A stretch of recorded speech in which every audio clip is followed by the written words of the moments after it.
So'nggi 24 soat ichida Eron mintaqa davlatlariga bir nechta hujumlar uyushtirgan. Kecha 27-mart kuni Saudiya Arabistonidagi Shahzoda Sulton aviabazasiga ballistik raketa zarbasi oqibatida 12 amerikalik jarohat olgandi. Jarohatlangan amerikaliklardan 2 nafari og'ir ahvolda, qolganlari esa yengil jarohatlangan deb xabar berilgan. AQShning yuqori lavozimli amaldorlarining tasdiqlashicha, kamida bitta KC-135 Air yonilg'i quyish samolyoti zarbaga uchragan va yong'in chiqqan haqida xabar berilgan. Mintaqaviy manbaning aytishicha, hujumda ham Eronning ballistik raketalari ham dronlari ishtirok etgan. Bugun 28-mart shanba kuni esa Kuvayt xalqaro aeroporti Eron dronlari hujumlariga uchragan.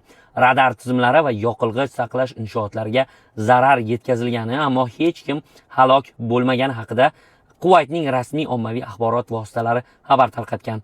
AQSh va Isroil o'rtasidagi Eronga qarshi urush boshlangandan beri Kuvayt aeroporti bir necha bor nishonga olingan. Ayni shu kuni Bahraynda joylashgan Aluminium Bahrain Alba kompaniyasi ham o'z zavodi Eron hujumiga uchraganini tasdiqlovchi bayonot bergan. Alba rasmiylari xodimlarining xavfsizligi ustuvor vazifa bo'lib qolayotganligi va kompaniya Albaning 2 xodimi yengil jarohat olganini tasdiqlashini bildirgan.